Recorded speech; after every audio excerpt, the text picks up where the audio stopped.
welcome back. I'm Rain Chocolate, and I'm with Elise Randolph, and we're going to be commentating on this. Oh my goodness. On Brotherhood of Spacers against LSH Lupin. Sorry about that, I'm having UI issues. And Brotherhood of Spacers brought a Vindi, 2 Navy Brutixes, 2 Phoboses, 2 Hecates, double Thalias, which are T2 Logi, and a Vexor. Elise, you want to introduce the LSH team? Alright, LSH Lupin, as you see in blue, will be in double Sleipnir with Scimitar, double Hurricane, double Swipple, double Caracals, and an Ibis, because, you know, why not throw an Ibis in there when you got it? And obviously, other notes, Brotherhood of Spacers are bringing their flagship Vindicator. That is a flagship Vindicator on the beacon at 0, I believe. Let's see. Yep, he's on the beacon at 0, so he can reach out and touch anyone he wants with that super long 90% web.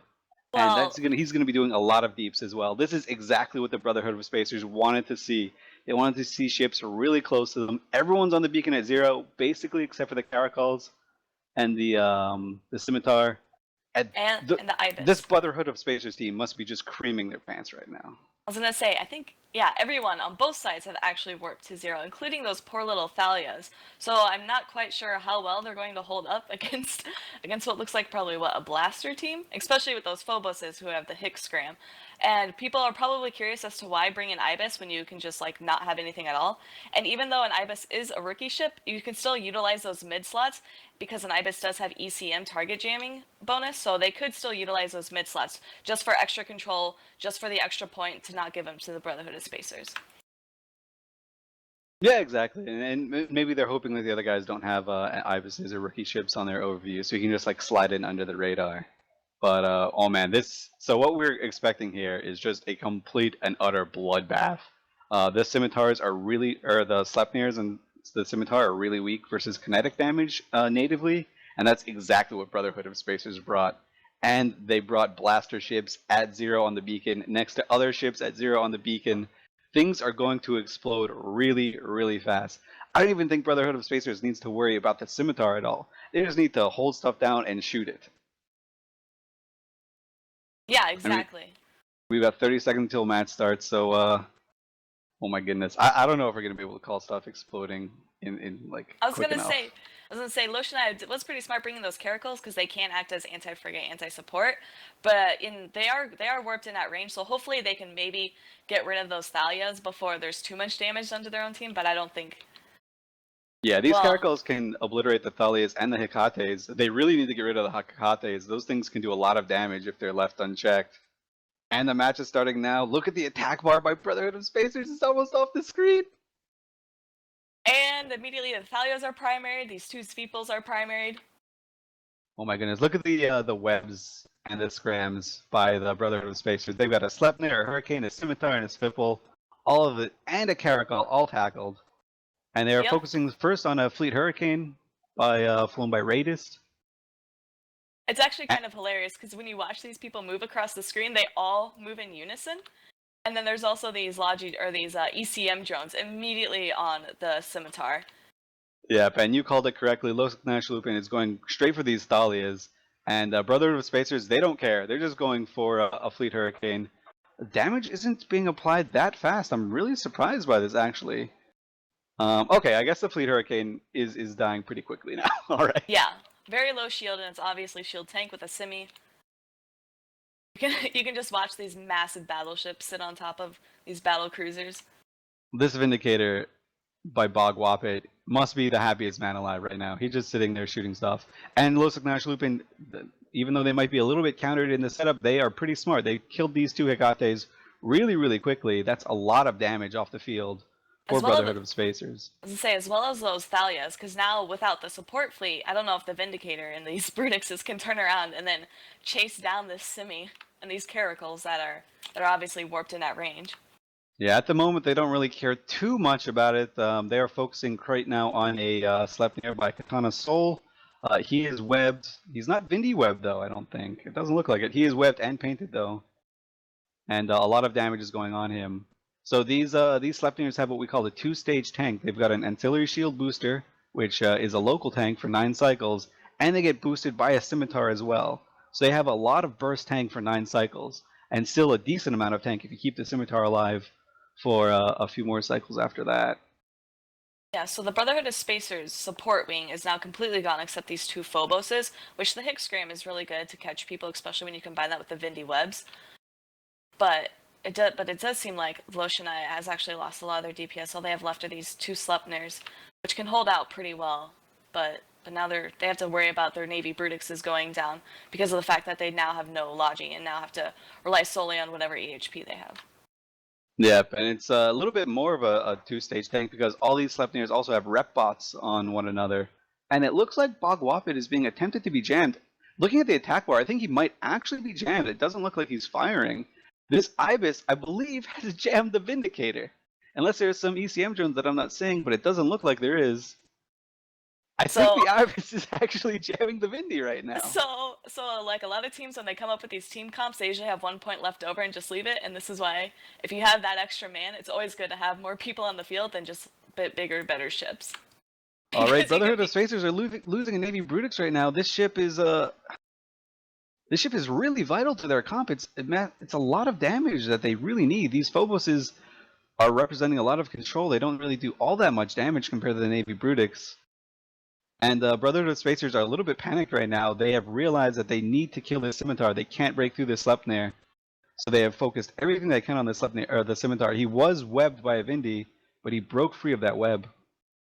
Okay, now he's scrammed, so he's just going pretty slow. Let's see if Bog Whoppet can catch up to the Simi, or somehow get a jam or get a lock off. I was gonna say he has to do it pretty quickly because the second Navy Brutix is now in structure. So they're rapidly losing their DPS, and even if they do catch it, they might not be able to destroy it, especially because it has swarms of shield bots on them. Yeah, this might be a little bit too little, too late for Brotherhood of Spacers. They did catch the Scimitar, and he is going to die, but Brotherhood of Spacers have traded all of their DPS for it. They still have this flagship Vindy, which is a beast in its own right, and double Phobos to tackle things and hold things down. I think the play for Brotherhood of Spacers here is to just hold one Sleipnir away from the other one and focus. But it looks like they're going for the Caracals instead. Yeah, which is interesting. So it shows. I think the Vindicator is he still jammed, or is it, no? I think I see him shooting. Yeah, He the is. Vindicator shooting right now. There is the jam icon that you guys see on screen is a jam attempt, but it does look like he's still shooting right now.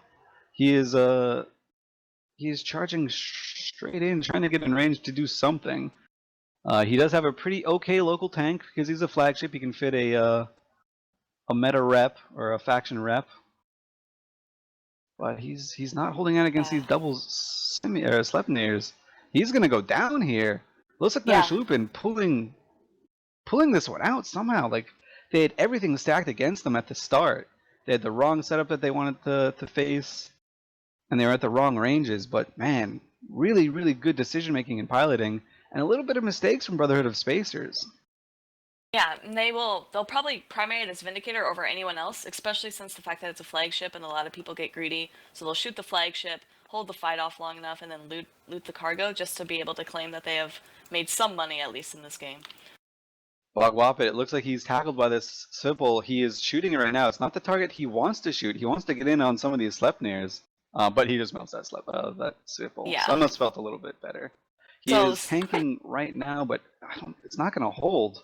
He's sitting right up next to a Sleipnir right now. Let's see how fast he can kill Dilmenores, who's moving 0 speed, so he should be able to fire on him.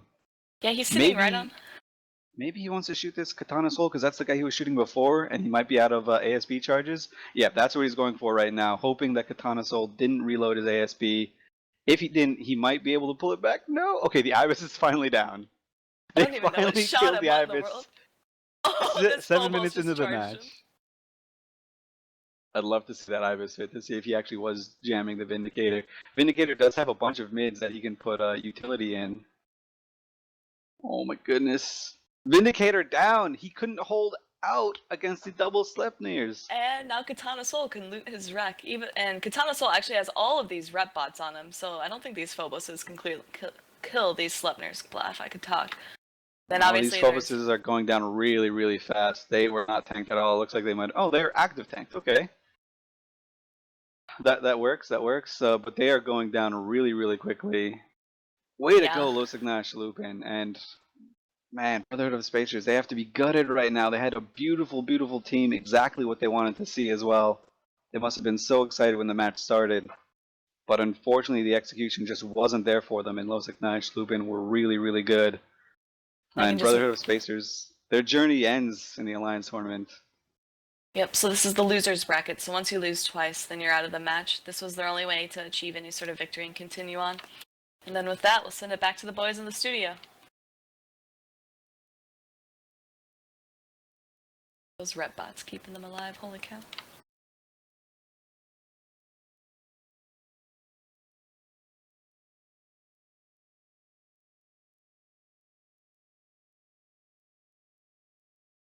You just made me drop my fucking biscuit in my tea. I hate you.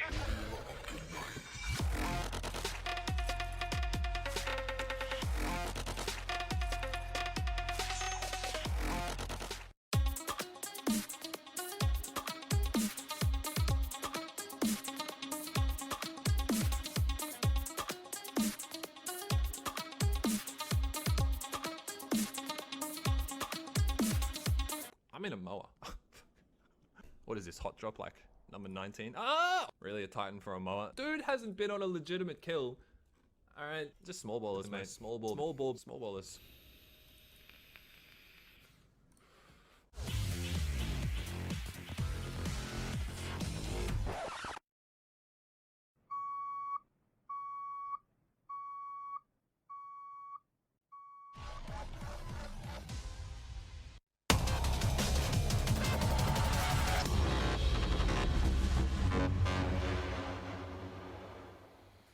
Another flagship down. The valiant Vindy that tanked for so long, but sadly didn't make it. Really, really close. Fantastic match there.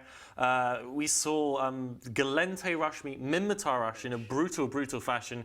Minmatar Rush won overall, but there are moments in that match that I think it could have gone either way. So Tony, do you care to comment on some of the turning points there? Yeah, I think the Galante Rush team was doing really well at the start. They just killed two Navy Canes straight away. They only lost two failures at that point. Then they just went for the Sleipnirs, which were XLASB tanked, as well as the Simi being alive. And that didn't work for them. They split damage between the two Sleipnirs a bit too much, I think, as well.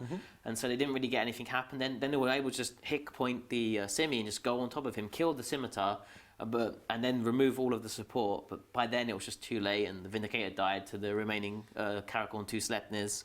Yeah, I think we saw a bit of split damage between the two Sleipnirs towards the end there. That's something you definitely want to do, give them a chance to reload his ASB, all that stuff. The winners there, Losecnia, will go on to face Circle of Two in the next round of the losers bracket. Let's talk a little bit again about that Frigg Logi. You know, we were speaking about it before the match, and we saw the Thalias there just get nuked immediately, potentially by the Karakor DPS, or even, you know, the autocannons on the Hurricane fleets or the Sleipnirs, because they do have to be really close to apply their reps. Rilo, do you think that that's a comp that you should bring Logifrigs in if you're planning on brawling in hard, so your Logifrigs have to go in close? In what type of comps do you think Logifrigs excel, and do you think this was potentially a poor one to choose to bring Logifrigs to? I think Logifrigs do have a place in...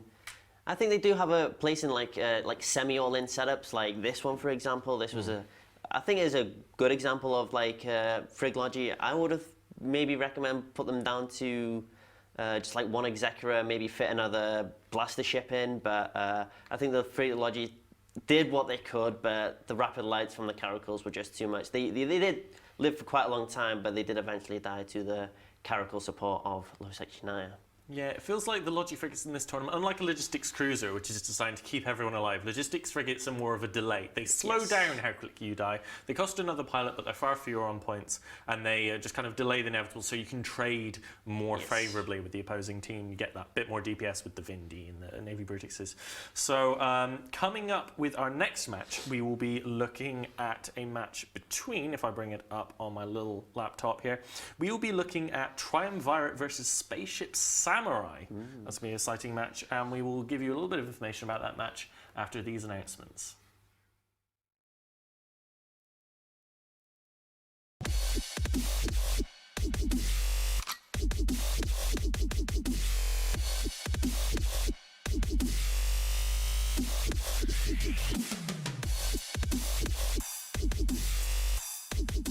Come on, alright everybody. everybody. That's what I'm talking about, guys. We've made a great effort so far. Let's just keep it up. That's right!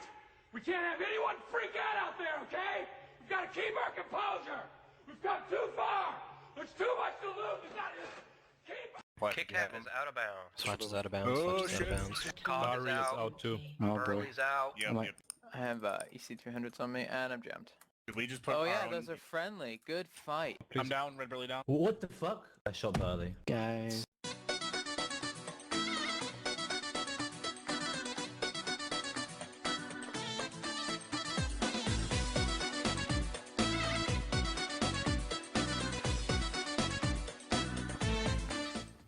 Welcome back to day 2 of Alliance Tournament 14 with Rylode, Suetonia, and myself, Apophany. Let's talk about the next match coming up. We have Triumvirate, who are a bit of a phoenix of an alliance, are going on their history on TQ. They rise up, do a bunch of cool stuff, then die again, then rise up, do a bunch of cool stuff, and then collapse again. They're on try probably mark 6 or 7 at this point.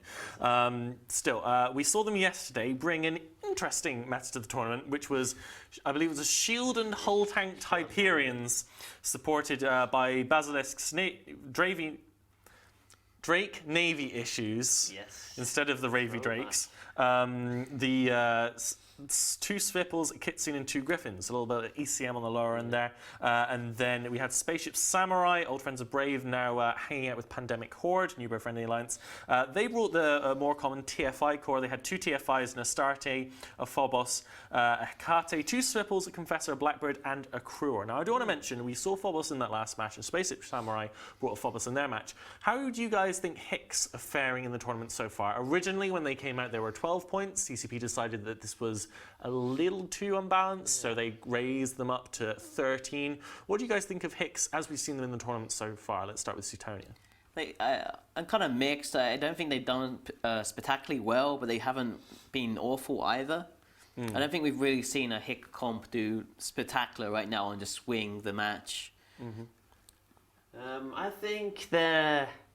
I'm not a big fan of them. I think they're a bit too expensive. You can only field 1 Hick, I assume. I think you can only fit 1 Hick on the 1 Warp Disruption Field Generator. You can fit 1 Warp Disruption Field Generator on a Hick, but you can field 2 Hicks, the same as any other main hull. I think they're a bit too expensive for the 37 kilometer scram that you get. I mean, sure, it's scram, but when you scram people, if you communicate effectively with your team that you're being scrammed by a Hick, they can primary it, and hopefully you can kill it before it either gets reps or it decycles and it dies, because basically. when it's got its point activated, it can't receive any remote assistance. We've seen some teams go for buffer fit Hicks, and some teams go for crazy active tank Hicks with triple reps, even one of them being an ancillary. Do you guys have any preference? If you're going to fly a Hick, do you think it's better to go for buffer and wait for the point time to decycle, or do you think it's better to give it a bit of active tank? Perhaps in a shield setup, you might automatically use an XL ASB. Suetonia, what do you think as to how you might fit your Hick? I think for armor, I'd rather go buffer tank rather than active tank. I don't think active tank kicks are done too well, especially with armor.